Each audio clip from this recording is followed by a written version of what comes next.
hati kami, ya Tuhan. Kami ingin untuk mengenal Engkau, ya Tuhan, dan Juru Selamat kami, Tuhan Yesus Kristus. Dan kami tahu, ya Tuhan, firman-Mu mengajarkan kepada kami bahwa firman-Mu adalah kebenaran untuk dapat mengenal Engkau, ya Tuhan. Karena itu tatkala kami datang menyembah Engkau, Tuhan, pada pagi hari ini, dengan ucapan syukur, dengan pujian, berkenanlah Engkau, Tuhan, untuk menyapa manis buat kami dengan firman-Mu. Dan berilah kepada kami telinga yang mendengar, hati yang terbuka, dan boleh mendapatkan anugerah-Mu, Tuhan, untuk kami bukan sekedar sebagai pendengar, tetapi sebagai pelaku-pelaku firman Tuhan. Apapun yang menjadi pergumulan kami, Tuhan, saat ini, kiranya kebenaran firman-Mu membebaskan kami dari kegelisahan, dari kekhawatiran, tetapi meneguhkan kami dengan satu keyakinan yang kokoh, yang tidak tergoyahkan, bahwa kami ada di genggaman tangan-Mu yang berkuasa, yang menyelamatkan, mengasihi kami, memelihara kami, dan tidak ada satupun yang dapat memisahkan kami dari kasih-Mu yang ajaib itu. Ini doa kami, Tuhan, dalam nama Yesus kami berdoa. Amin. Silakan duduk.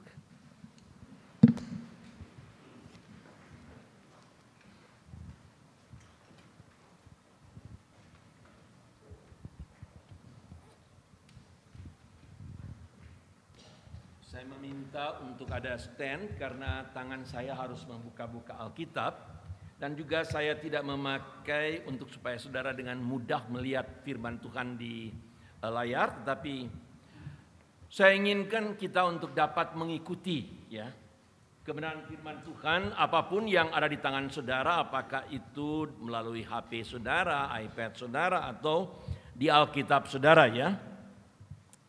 Untuk kita boleh menyelidiki. Ini adalah bulan reformasi yang dalam tema kita ini sangat-sangat kental hubungannya dengan sola scriptura. Ya. Atau dari depan. Oke.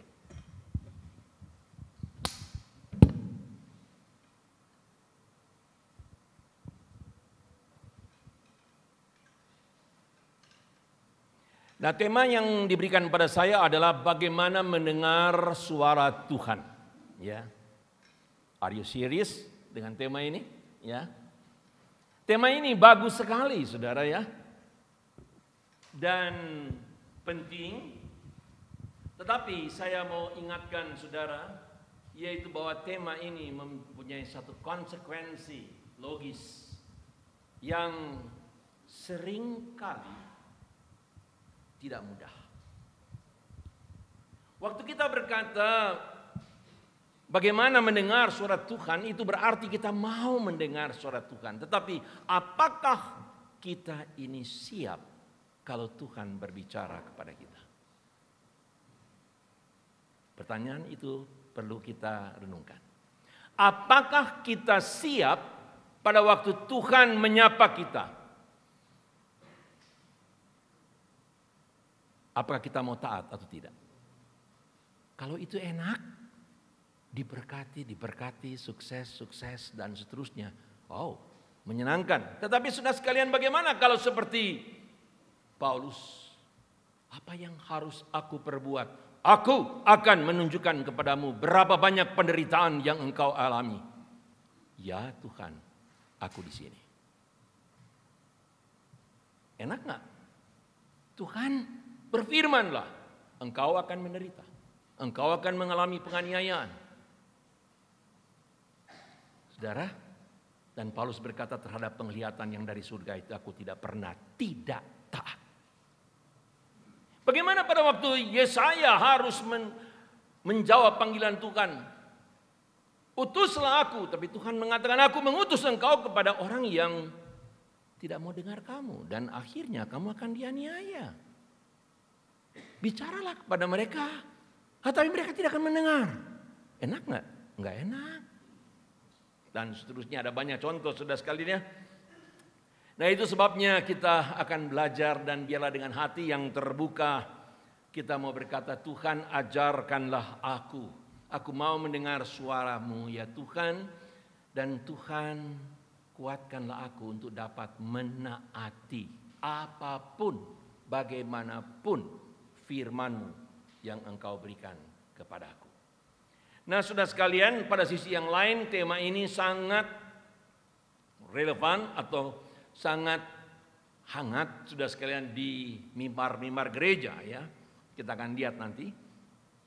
Saya akan membaca dua bagian Alkitab dari Perjanjian Lama dan Perjanjian Baru.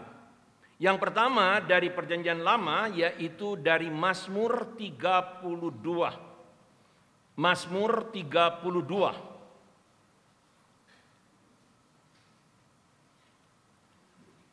Saya akan bacakan cukup dari 2 ayat saja dari Mazmur 32 yang menunjukkan tentang satu pergumulan daripada Daud ya. Ayatnya yang ke-8 dan ayatnya yang ke-9 yang berbunyi demikian. Aku Tuhan hendak mengajar dan menunjukkan kepadamu jalan yang harus kau tempuh. Aku hendak memberi nasihat, mataku tertuju kepadamu. Janganlah seperti kuda atau bagal yang tidak berakal, yang kegarangannya harus dikaladikan dengan tali les dan kekang. Kalau tidak, ia tidak akan mendekati engkau. Aku hendak mengajar. Dengar, aku hendak menunjukkan kepadamu jalan yang harus kau tempuh. Dengar. Ya. Lalu kemudian ayat pasal atau nomor 95 dari Mazmur kita juga melihat yaitu dari ayat 6 sampai ayat yang ke-9 menunjukkan suatu relasi yang jelas sekali antara Tuhan dan umatnya. Masuklah ayat 6, masuklah marilah kita sujud menyembah berlutut di hadapan Tuhan yang menjadikan kita. Sebab Dialah Allah kita. Dan kita adalah umat gembalaannya. Dan kawanan domba tuntunan tangannya. Kita ini miliknya. Pada hari ini, dalam relasi yang seperti di atas, sekiranya kamu mendengar suaranya, janganlah keraskan hatimu seperti di Meriba. Seperti pada hari di masa di padang gurun, pada waktu nenek moyangmu mencobai aku, menguji aku, padahal mereka melihat perbuatanku. Mereka telah melihat perbuatanku.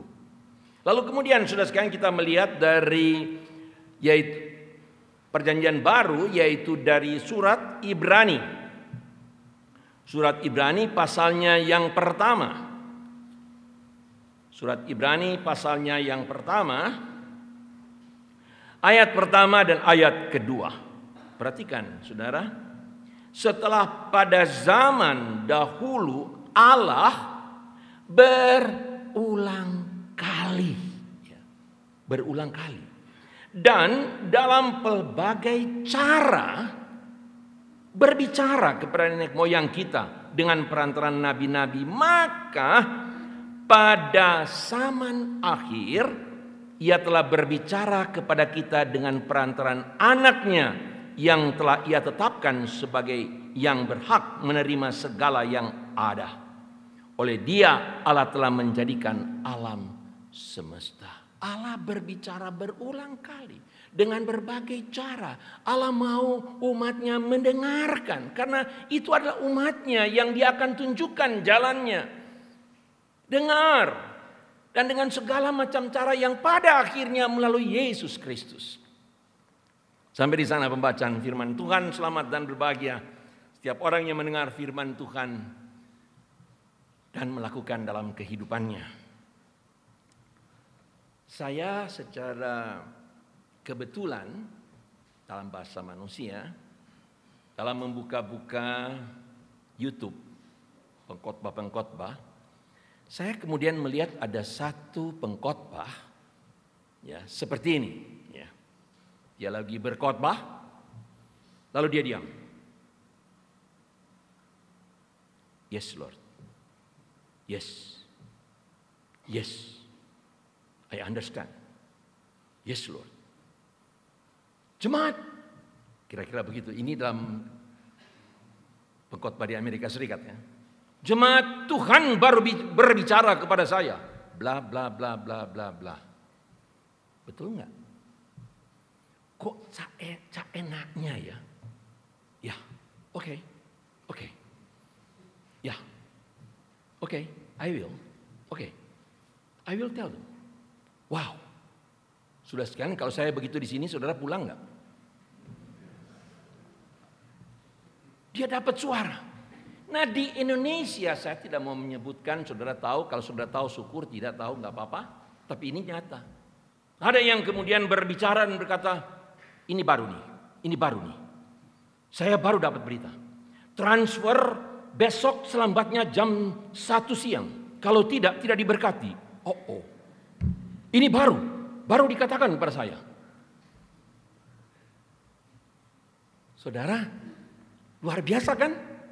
Hamba-hamba Tuhan itu mengklaim mereka mendengar suara Tuhan. Nah, saudara sekalian, yang lain juga ada. Saya baru kembali dari surga kah, dari neraka, itu banyak ceritanya ya. Lalu kemudian menyampaikan pesan dari neraka dan dari surga. Wow, hebat sekali saudara sekalian. Nah celakanya saudara, begitu banyak orang senang banget waktu mendengar itu kan cerita spektakuler. Kalau pendeta yang ngomongnya biasa-biasa tuh kurang pengalaman. Itu loh yang bisa ke surga, bisa ke neraka bawa pesan dari bos. Dan seterusnya sudah sekalian. Sehingga hamba Tuhan sudah sekian berlomba-lomba untuk menunjukkan keunggulannya dengan cara-cara seperti demikian. Tetapi firman Allah berkata, sudah sekian, ujilah, jangan sembarang percaya. 1 Yohanes 4 ayat 1. Karena banyak, bukan 1-2, banyak nabi-nabi palsu, pengajar palsu bermunculan di dunia ini di dalam nama Tuhan. Tetapi menyampaikan yang bukan kebenaran firman Tuhan. Nah, saudara sekalian, apa yang kita baca di sini jelas, yaitu bahwa Tuhan adalah Tuhan yang memang mau berbicara, saudara. Tuhan mau menyapa. Ada pandangan deisme, saudara sekalian, yang mengatakan bahwa Tuhan menjadikan manusia itu adalah, atau alam semesta ini, seperti sesuatu yang mechanical, ya, yang setelah dibuat golek sendiri, saudara, jalan sendiri. Dan Tuhan nggak ngatur lagi, Tuhan tidak menyatakan diri, ya, tidak mau campur, pokoknya udah lakukan jalan sendiri. Seperti demikian, dan sepertinya Tuhan nggak peduli lah. Ya. Saudara sekalian, apa yang kita baca tadi tidak seperti itu. Jelas sekali aku mau menunjukkan suatu concern Allah. Kenapa, saudara sekalian? Pengakuan Westminster adalah bahwa kita diciptakan to glorify God and to enjoy Him forever. Kita diciptakan, we are created by God. Untuk apa? Untuk hidup memuliakan Dia, kemuliaan Dia, dan menikmati Tuhan dalam suatu relasi. Dia adalah Allah dan kita adalah umat domba gembalaannya. Maka itu sebabnya sudah sekian dengan jelas adalah Allah sekali lagi mau berbicara dan terus berbicara kepada manusia. Dengan berbagai macam cara, sudah sekali. Dan bukankah sudah sekalian jelas sekali keseriusan dari Allah mau berbicara. Dalam Ibrani dikatakan setelah dengan berbagai macam cara, akhirnya begitu serius Allah berbicara melalui anaknya Yesus Kristus. Yang Yohanes berkata pada mulanya adalah firman, firman itu adalah Allah dan bersama-sama dengan Allah. Dan firman itu telah menjadi manusia. Untuk apa? Dia diam di antara kita untuk menyapa kita. Dia bukanlah imam besar yang tidak mengerti pergumulan-pergumulan kita. Bukan, tetapi dia turut merasakan. Tetapi dalam pergumulan dia tidak berdosa. Itulah sapaan kehadiran eksistensi daripada Yesus sebagai Allah yang datang menjadi manusia. Yang menyapa dan tinggal bersama dengan manusia. Yang kita boleh alami saat sekarang ini, Immanuel. Nah, saudara sekalian, bukankah Yesus yang datang menyuarakan suara Allah dalam kehadirannya dan pengajarannya berkata, barang siapa, dan berulang kali dia katakan itu, barang siapa yang bertelinga hendaklah ia mendengar. Lah, Tuhan Yesus ngomong itu semua pada punya telinga. Tetapi enggak semua yang mendengar, saudara sekalian. Nah, saya mengatakan saudara sekalian di sini sekali lagi, yaitu penting di sini jelas Allah berkenan menyatakan diri dan Allah mau berbicara kepada manusia, kepada engkau dan saya. Tetapi saudara sekalian, perhatikan pembacaan kita tadi, saudara ya, sederhana sekali. Janganlah seperti kuda bagal. Saudara mengerti itu? Kalau kuda yang galak, saya ini sudah sekalian dibesarkan, orang tua saya punya hobi dengan kuda pacu dan saya harus melatih, saya juga sebagai joki. Nah, kalau kuda yang baru dibelajar itu betul-betul sudah sekian harus pakai kekang yang kuat, itu pun dia berontak. Dan sudah lihat kenapa kuda itu harus pakai kekang. Kalau enggak bakalan dia ikut. Nah, kalau ada kekang, kiri dia kiri, kanan dia kanan. Demikian sudah. Harus pakai kekang. Nah, Tuhan bilang apa? Aku mau menunjukkan kepadamu jalan. Tapi jangan lalu kemudian seperti kuda, seperti bagal yang harus pakai kekang. Kalau enggak mau ngikut. Artinya apa, saudara sekalian? Tuhan mau berbicara, tetapi banyak kali kita ini yang keras kepala. Nggak mau dengar. Disuruh ke kanan malah ke kiri. Itu maksudnya saudara sekalian. Udah tahu, tetapi tidak melakukannya.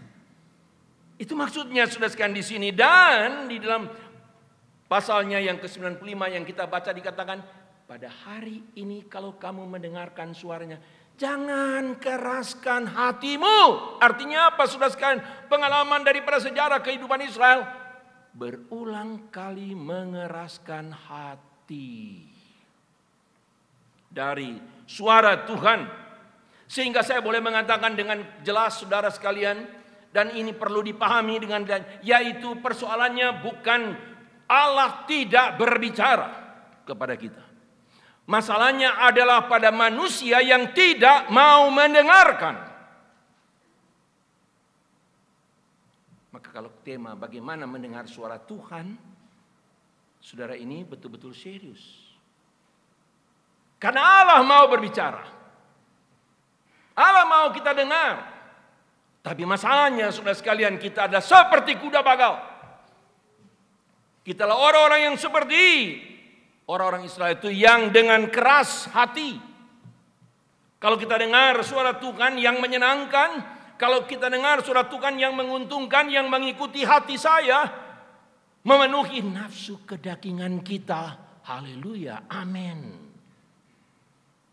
Tetapi kalau tidak, maka tidak.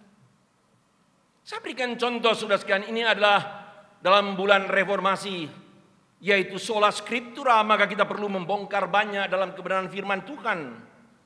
Saya tunjukkan saudara sebagai satu contoh. Saudara tidak perlu buka, saya sebutkan, kalau saudara mau catat silakan, tapi ini juga ada rekaman saudara ya. Di dalam Keluaran 17, saudara, yang dikutip juga di dalam Mazmur 95 dan juga dikutip kemudian di Ibrani pasal yang ketiga, yaitu tentang Masa dan Meribah. Kita tidak akan detail tentang hal itu, saudara sekalian. Tapi saudara, apa yang terjadi di sana? Bayangkan, saudara sekalian, seperti firman Tuhan, mereka telah melihat, umat Tuhan telah melihat perbuatan-perbuatan Tuhan yang besar. Waktu keluar dari Mesir, mereka sudah melihat keajaiban, mereka sudah melihat kuasa Allah yang luar biasa, membelah laut. Oke. Tapi pada waktu mereka memerlukan segelas air dan tidak ada, apa yang mereka lakukan? Bersungut-sungut. Ironis. Laut Tuhan belah. Mereka saksikan. Tuhan berbicara dengan kuasanya itu. Tapi pada waktu satu gelas air mereka tidak dapatkan, mereka bersungut-sungut. Bahkan sudah sekalian, pada puncaknya yang sangat menyakitkan kalau kita baca, saudara, termasuk menusuk hati kita. Dalam ayat ke-7 sampai dikatakan demikian, saudara. Mereka berkata, adakah Tuhan di tengah-tengah kita atau tidak? Luar biasa keras kepalanya. Adakah Tuhan di tengah-tengah kita atau tidak? Kalau Tuhan tidak ada di tengah-tengah mereka, bagaimana mereka bisa keluar dari Mesir? Kalau Tuhan tidak ada di tengah-tengah mereka, bagaimana mereka bisa keluar lalu kemudian lewat di laut yang terbelah itu? Kalau Tuhan tidak ada di tengah-tengah mereka, bagaimana mereka berada di situ? Tetapi sudah sekalian, di dalam sungutan pemberontakan mereka, mereka berkata, adakah Tuhan di tengah-tengah kita atau enggak? Ini salah nih. Padahal Tuhan sudah berbicara. Tuhan sudah menyatakan perbuatannya. Sudah lihat, itulah manusia. Tidak mudah bagaimana mendengarkan suara Tuhan dan mentaatinya, bukan? Lalu kita lihat dalam Keluaran 19, saudara sekalian. Dalam Keluaran 19 Tuhan berfirman di sana dengan begitu luar biasa, saudara. Firman Tuhan yang sangat manis. Dalam pasalnya ke-19 Tuhan menampakkan diri kepada Musa dan berkata begini dalam ayat ketiga. Keluaran pasal 19 ayat 3. Beginilah kau katakan kepada keturunan Yakub dan kau beritakan kepada orang Israel, kamu sendiri telah melihat apa yang kulakukan. Kamu udah lihat apa yang kulakukan kepada orang Mesir dan bagaimana aku telah mendukung kamu. Jadi bukan tidak ada di tengah-tengah kamu. Aku mendukung kamu di atas sayap Raja Wali dan membawa kamu kepadaku. Sekarang, nah ini perhatikan. Jika kamu sungguh-sungguh mendengarkan firmanku. Nyatanya sudah nggak sungguh-sungguh ya. Jika kamu sungguh-sungguh mendengarkan firmanku dan berpegang pada perjanjianku, maka kamu akan menjadi harta kesayanganku sendiri di antara segala bangsa. Wow, sudah lihat tema saudara luar biasa kan? Bagaimana mendengar suara Tuhan? Kalau kamu mendengarkan, Tuhan bilang, kamu menjadi harta kesayanganku. Kalau kamu mendengarkan, percaya dan taat. Kalau kamu tidak bersungut-sungut, kamu benar-benar percaya, kamu menjadi harta kesayangan. Siapa yang gak mau? Kan bagus sekali. Dengar, lalu kemudian betul-betul percaya, jadi harta kesayangan Tuhan. Wow. Manis sekali. Ya. Lalu otomatis jelas saudara sekalian kalau kita pun jadi mereka, yes. Ya. Amin. Aku mau iring Yesus. Ya, aku mau. I will. Ya. I will follow you. Ya. Betul. Itulah jawaban daripada umat. Kami mau dengar, kami mau taat, kami mau melakukan perintah. Saudara, tetapi saudara perhatikan, kalau saudara baca Alkitab dengan baik, dalam Keluaran pasal 19 karena mereka menjawab dengan positif, yes. Tuhan lalu berikan mereka kebenaran-kebenaran firman Allah. Taurat Tuhan diberikan kepada mereka, saudara. Terus menerus. Dengan detail sekali. Bagaimana beribadah kepada Tuhan. Itu diberikan dengan detail. Supaya apa? Mau dengarkan? Ini nih caranya. Kalau mau beribadah kepadaku, bukan maumu sendiri. Ini caranya. Tapi saudara, perhatikan. Pasal 32 Keluaran. Waktu 19, yes. Waktu pasal 32, apa yang terjadi? Mereka mendirikan, membuat lembu emas. Lalu berkata apa? Lihat, inilah yang telah melepaskan kamu dari Mesir. Kurang ajar, saudara. Maafkan saya pakai kata kasar. Tapi luar biasa. Sudah melihat perbuatan Tuhan, sudah mendengar, sudah seluruhnya, sudah sekalian, sudah mengatakan komitmen, yes. Pada waktu Musa berlambatan, sudah sekalian turun dari gunung dan mereka membangun lembu emas. Dan celakanya mengaku, inilah Tuhanmu yang mengeluarkan, membawa kamu dari Mesir. Saudara lihat itu. Jadi mau mendengar suara Tuhan gak gampang, bukan? Nyatanya sudah sekian dalam pergumulan pada waktu hal-hal yang terjadi tidak mereka harapkan, pada waktu mereka merasa ada pergumulan-pergumulan, maka mereka kemudian lupa pada suara Tuhan itu dan mereka justru menyembah kepada lembu emas. Sudah sekian dalam perjanjian baru kita melihat ada hal yang lebih tajam. Mengapa sampai manusia seperti itu? Yang sampai kemudian muncul berbagai macam isu-isu yang saya sebutkan tadi dalam pendahuluan. Paulus berkata kepada Timotius dalam 2 Timotius pasalnya yang keempat, saudara. Dalam ayat ketiga dikatakan demikian. Timotius harus memberitakan firman Tuhan, jemaat harus dengar. Tapi ayat ketiga dikatakan karena akan datang waktunya orang tidak dapat lagi menerima ajaran sehat, tetapi mereka mengumpulkan guru-guru, notabene guru-guru palsu, menurut kehendaknya. Untuk apa? Untuk memuaskan keinginan telinganya. Sudah lihat itu? Ajaran sehat? No. Tapi yang spektakuler? Yes. Itu yang luar biasa. Kenapa? Enak. Dan biasanya sudah sekalian ini dilanjutkan, mereka akan memalingkan telinganya dari kebenaran dan membukanya bagi dongeng. Dan ini Paulus bicara kepada jemaat, sudah sekalian. Alangkah celakanya sudah sekian jemaat lebih suka dongeng daripada kebenaran firman Allah. Menyedihkan, saudara. Bukankah hati kita sudah sekian hancur pada waktu mendengarkan hal itu? Berapa banyak jemaat yang ditipu oleh keinginan diri,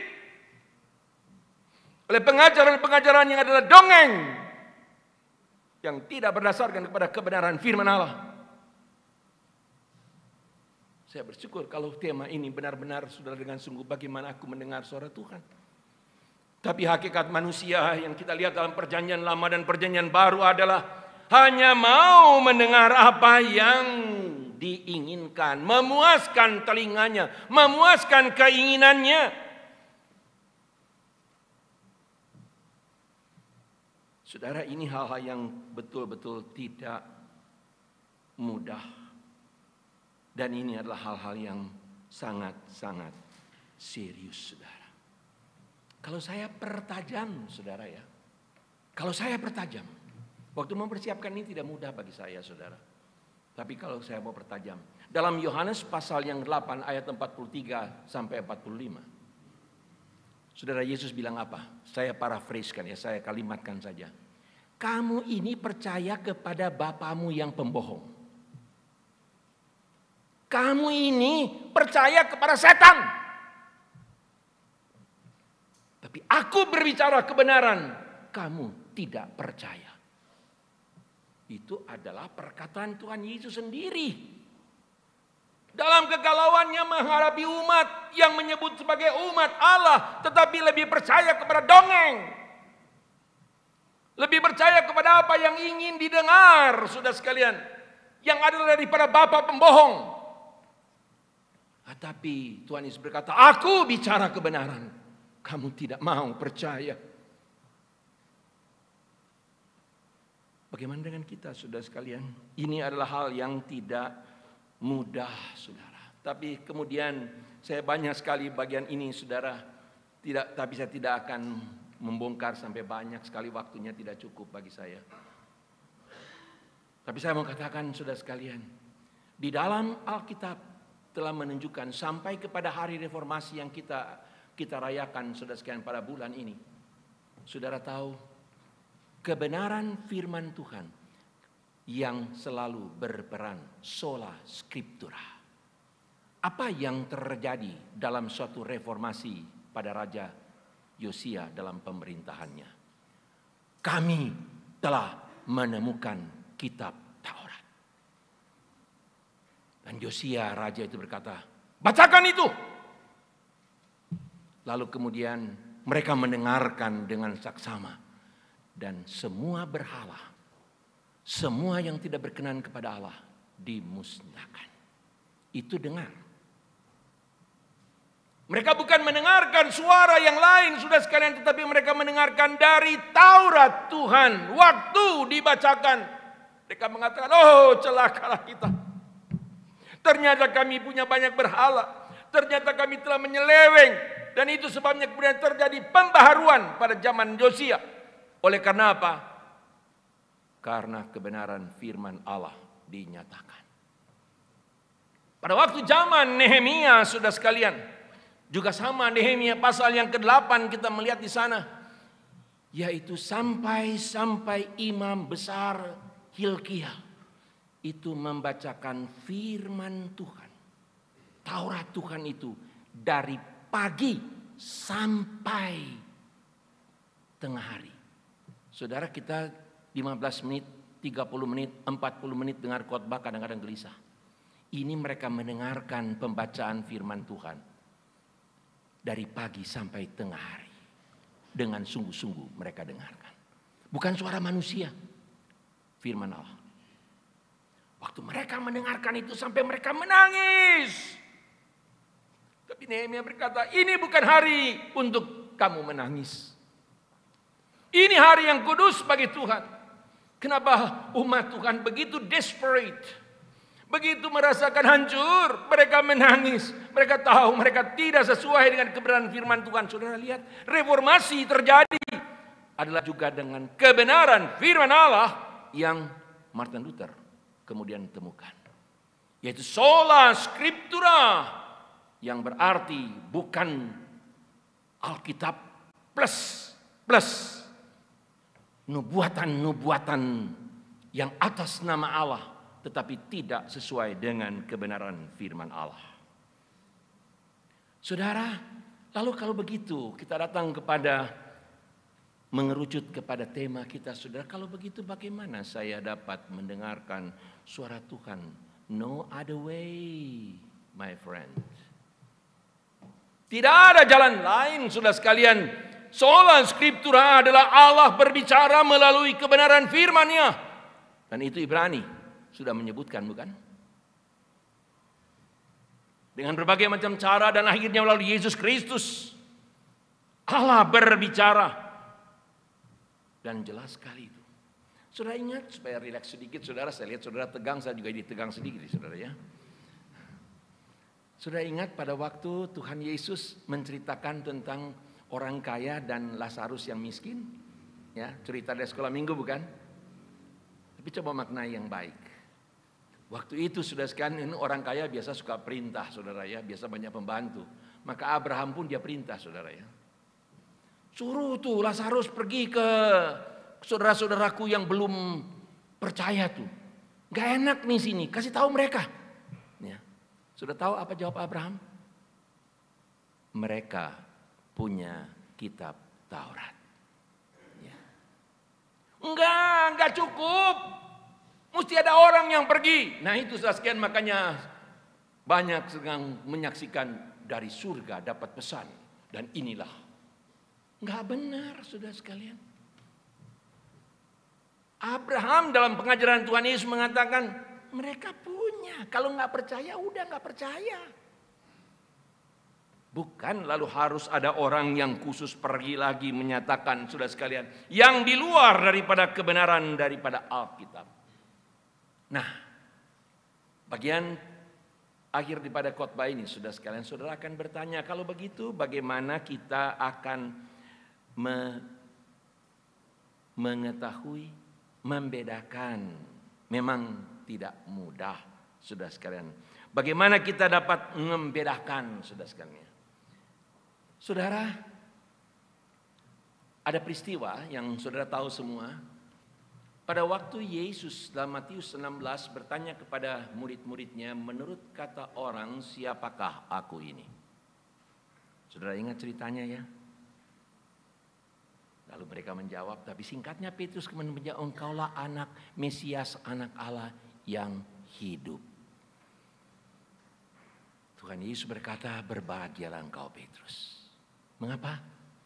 Karena Bapa di sorga menyatakan kepadamu, ini kebenaran.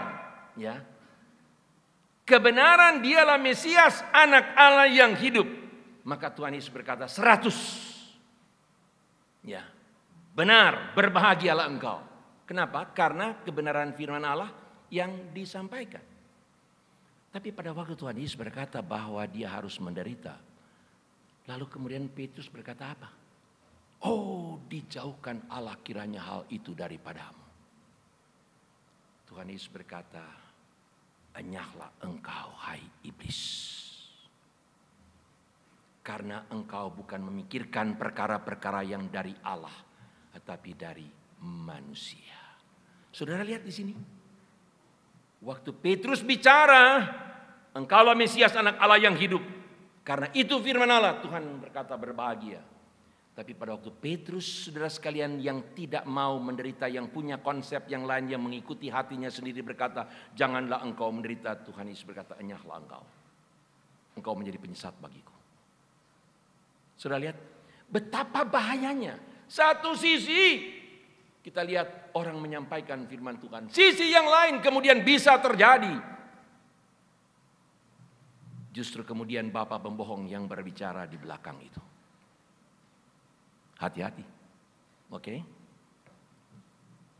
Itulah sebabnya saudara sekalian, Paulus dengan tidak tedeng-aling berkata, saudara sekalian, jikalau ada orang yang mengajar lain daripada apa yang telah kuajarkan, walaupun dia malaikat, jangankan pendeta saudara ya, walaupun dia malaikat terkutuk. Oh, luar biasa saudara sekalian.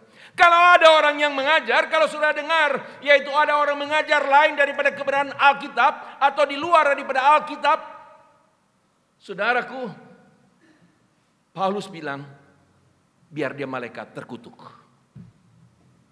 Jangankan pendeta. Supaya jemaat, apa maksudnya Paulus mengatakan di situ adalah supaya jemaat itu jangan dibohongi. Tapi jemaat benar-benar mendengarkan suara Tuhan yang mau berbicara kepada anak-anaknya. Saya beri contoh lagi saudara sekalian dari Paulus. Supaya kekayaan firman Allah memenuhi kita semua. Sudah ingat dalam 2 Korintus pasal yang ke-12 Paulus terpaksa dalam tanda kutip, saudara ya, terpaksa menceritakan pengalamannya yang luar biasa. Pergi ke langit ke tingkat 3 dan seterusnya. Tapi sudah perhatikan apa Paulus katakan? 14 tahun yang lalu. Bukan, oh ini baru. Enggak. 14 tahun yang lalu. Selama 14 tahun Paulus nggak ngomong. Dia mendapatkan tantangan membuktikan dia rasul atau tidak. Sudah sekalian dia nggak mau ngomong. Pengalaman seperti itu. Kenapa dia nggak mau ngomong, saudara? Dia cuma ngomong kesaksian itu sebagian. Kenapa dibilang aku mendengar kata-kata yang tidak boleh diucapkan. Kalau benar ada orang yang pergi punya pengalaman ke surga atau ke neraka, di sana ada kata-kata yang tidak boleh diucapkan. Jadi kalau ada orang yang berkata ada suara dari sana, saudara bertanyalah dalam dirimu, itu apakah sesuai dengan Alkitab atau tidak? Bagi saya itu bohong. Jelas saudara sekalian? Mendengar suara Tuhan adalah seturut dengan apa? Kebenaran firman Allah. Apabila seseorang berbicara di luar kebenaran firman Allah, maka sudah sekalian jangan percaya sekalipun dia malaikat. Tapi kebenaran firman Allah, Tuhan berkata sudah genap pada akhirnya berbicara melalui Yesus Kristus. That's it. Sudah. Tuhan berbicara semua di sini. Sudah bilang, waduh begitu sulitnya dalam pergumulan bagaimana aku tahu untuk mendapatkan kebenaran firman Tuhan. Tuhan berjanji, sudah sekalian. Bukan saja dia mau menunjukkan, dia berkata, makanya jangan bersandar pada pengertianmu. Percayalah pada Allah. Amsal pasalnya yang ketiga. Ayat 5-7. Percaya, jangan pada pengertianmu. Percayalah pada kebenaran firman Allah. Sudah bilang, ya Pak Pendeta, tapi bagaimana aku bisa mengerti? Oh, janji Tuhan luar biasa, saudara. Barang siapa yang kurang hikmat, yang gak bisa mengerti dalam pergumulannya, minta kepada Tuhan, Tuhan, bagaimana aku bisa mengerti janji Tuhan? Barang siapa yang minta hikmat dari Tuhan untuk mendengarkan, memahami kebenaran firman Allah, Tuhan akan memberikannya, asal benar mau mendengarkan. Jelas saudara sekalian? Tidak ada halangan. Jelas Tuhan mau berbicara. Saya menutup ini saudara sekalian dengan suatu pengalaman pribadi yang untuk dapat mengatakan pada saudara. Di dalam sepanjang pelayanan saya, saudara. Mulai saya menyerahkan diri sudah 50 tahun lebih, saudara sekalian. Untuk melayani Tuhan. Dari awal saya mengenal Tuhan, saudara. Saya selalu mendengarkan suara Tuhan. Kadang-kala saya tidak mentaatinya. Tapi saya selalu mendengarkan suara Tuhan. Dari mana? Bukan berkata, Bobi malam ini dengerin. Enggak, saudara. Tapi dari kebenaran firman Allah. Pada waktu membaca firman Allah. Pada waktu kita merenungkannya dan berkata, Tuhan aku mau mengerti. Pada waktu itu Tuhan menyapa. Tuhan membuka akal kita. Tuhan membuat kita mengerti karena dia mau menuntun kita. Tapi bukan dari yang lain. Dari kebenarannya. Tuhan yang akan menerjemahkan. Tuhan ini kok begini. Dan Tuhan akan menunjukkan. Pada waktu kita takut.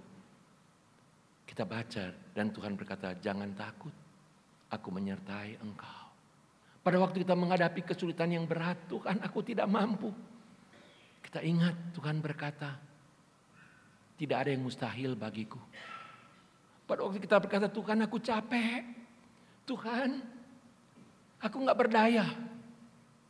Aku memberikan kekuatan yang baru. Seperti burung Raja Wali akan terbang tinggi. Semuanya ada, saudaraku. Kalau ada yang berkata lain, saudara, maka itu adalah bukan kebenaran firman Allah. Itu sebabnya, saudara, mendengar firman Allah hanya satu sumber dan satu-satunya sumber. Sola scriptura berarti no plus plus. Tidak ada tambahan yang lain. Adalah hanya kebenaran firman. Amin, saudara. Mari kita berdoa.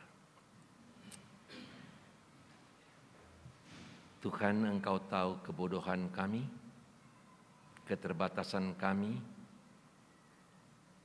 bahkan dalam keberdosaan kami, keinginan kami jauh lebih besar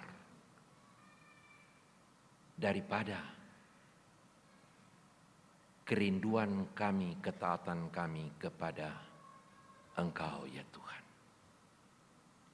Saat ini melalui firman-Mu kami berdoa, Tuhan tolong kami untuk kami boleh mengerti dan tidak terkecoh, tidak dibingungkan, tidak ditipu oleh bapa pembohong. Tapi kami boleh punya hikmat dari Tuhan, mengerti apa yang Tuhan kehendaki. Karena Engkaulah Tuhan yang berjanji akan menunjukkan jalan bagi kami. Kami percaya Tuhan, tolong kami yang kurang percaya. Hamba-Mu berdoa, berkatilah jemaat Tuhan dalam pergumulan-pergumulan, supaya kebenaran firman Tuhan memerdekakan mereka. Memerdekakan kami semua. Memberikan damai sejahtera. Memberikan kepastian dan keteguhan. Ketenangan. Inilah doa kami Tuhan. Dalam nama Yesus kami berdoa. Amin.